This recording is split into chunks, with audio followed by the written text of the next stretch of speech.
Hi friends, welcome back to my channel.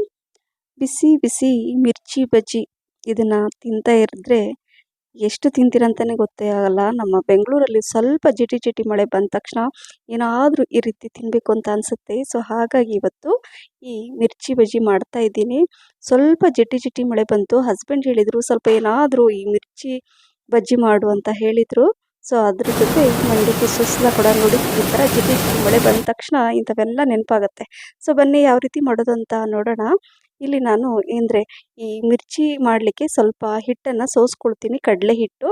So ಈ ಕಡಲೆ ಹಿಟ್ಟನ್ನು ಮೊದಲು ಈ ಥರ ಒಂದು ಜಡಿಯಲ್ಲಿ ಆ ಥರ ಸೋಸ್ಕೋಬೇಕು, ಅಂದರೆ ಯಾವುದೇ ಗಂಟೆ ಏನು ಇರಲ್ಲ. ಸೊ ಹಾಗಾಗಿ ನಾನು ಇದೇ ರೀತಿಯಾಗಿ ಮಾಡ್ಕೊಳ್ಳೋದು.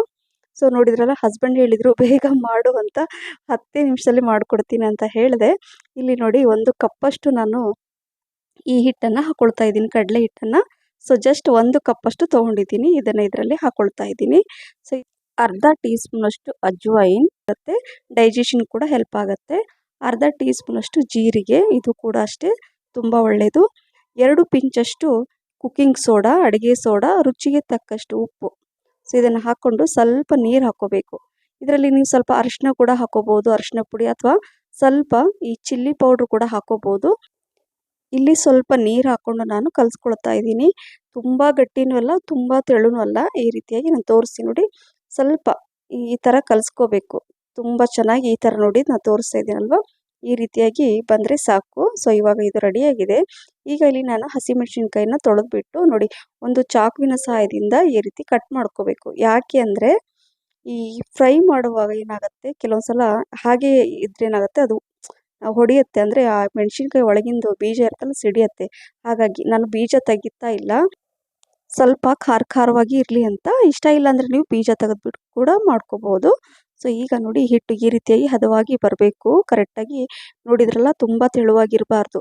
ಮೆಣಸಿನ್ಕಾಯಿ ಅದರಲ್ಲಿ ಡಿಪ್ ಮಾಡಿದರೆ ಅದಕ್ಕೆ ಅಂಟ್ಕೋಬೇಕು. ನೋಡಿದ್ರಲ್ಲ, ಇದೇ ರೀತಿಯಾಗಿ ನಾನು ಕಾದಿರೋ ಎಣ್ಣೆಯಲ್ಲಿ ನಾನು ಈ ಥರ ಮೆಣಸಿನ್ಕಾಯಿನ ಅದರಲ್ಲಿ ಅದ್ಬಿಟ್ಟು ಈ ಥರ ಫ್ರೈ ಮಾಡ್ಕೊಡ್ತಾ ಇದ್ದೀನಿ. ಸ್ವಲ್ಪ ಇದು ನೋಡಿ, ಈ ಥರ ಮೆಣಸಿನ್ಕಾಯಿ ಮೇಲೆ ಈ ಥರ ಕಾಣಿಸ್ಬೇಕು, ಆವಾಗ ಪರ್ಫೆಕ್ಟ್ ಈ ಬಜ್ಜಿ ರೆಡಿ ಆಗುತ್ತೆ. ಕೆಲವೊಂದು ಸಲ ಕೆಲವರಿಗೆ ಮಿರ್ಚಿ ಬಜ್ಜಿ ತಿನ್ನೋಕ್ಕೆ ಇಷ್ಟ, ಬಟ್ ಮಾಡೋಕ್ಕೆ ಕಷ್ಟ ಅಂತಾರೆ.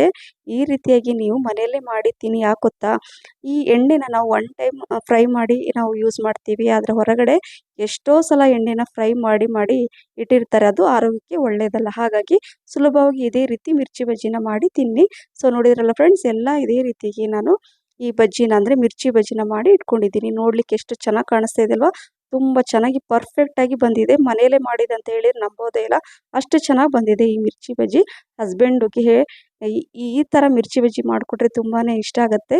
ಇದು ನನ್ನ ಹಸ್ಬೆಂಡ್ ಫೇವ್ರೇಟ್ ರೆಸಿಪಿ, ಹಾಗಾಗಿ ಇವತ್ತು ಅವರಿಗೋಸ್ಕರ ಇದನ್ನು ನಾನು ಮಾಡಿದ್ದೀನಿ. ನೋಡಿ ತೋರಿಸ್ತೀನಿ, ತುಂಬ ಚೆನ್ನಾಗಿ ಬಂದಿದೆ. ಹೊರಗಡೆಯಿಂದ ಕ್ರಿಸ್ಪಿ ಇರುತ್ತೆ, ಒಳಗಡೆ ಅಷ್ಟೇ ಸಾಫ್ಟಾಗಿರುತ್ತೆ. ಸೊ ಹಾಗಾಗಿ ಈ ರೀತಿಯಾಗಿ ನೀವೊಮ್ಮೆ ಮಾಡಿ, ನಿಜವಾಗ್ಲೂ ತುಂಬಾ ಇಷ್ಟಪಟ್ಟು ತಿಂತೀರಾ. ನಾನು ಮಂಡಕ್ಕಿ ಸುಸ್ಲ ಕೂಡ ಮಾಡಿದ್ದೆ, ಅದರ ವಿಡಿಯೋ ಆಲ್ರೆಡಿ ನಾನು ಶೇರ್ ಮಾಡಿದ್ದೆ, ಬಟ್ ಈ ಮಿರ್ಚಿ ಬಜ್ಜಿ ವಿಡಿಯೋ ಮಾಡಿರಲಿಲ್ಲ. ಸೊ ಹಾಗಾಗಿ ಇವತ್ತು ಜಸ್ಟ್ ಈ ಮಿರ್ಚಿ ಬಜ್ಜಿ ಮಾತ್ರ ವಿಡಿಯೋ ಶೇರ್ ಮಾಡಿದ್ದೀನಿ. ನೋಡಿದ್ರಲ್ಲ, ಈ ರೀತಿಯಾಗಿ ಕೊಟ್ಟರೆ ಯಾರಿಗೆಲ್ಲ ಇಷ್ಟ ಆಗಲ್ಲ ಹೇಳಿ. ಜಿಟಿ ಜಿಟಿ ಮಳೆಯಲ್ಲಿ ಇದು ತುಂಬ ಇಷ್ಟ ಆಗುತ್ತೆ. Thank you for watching.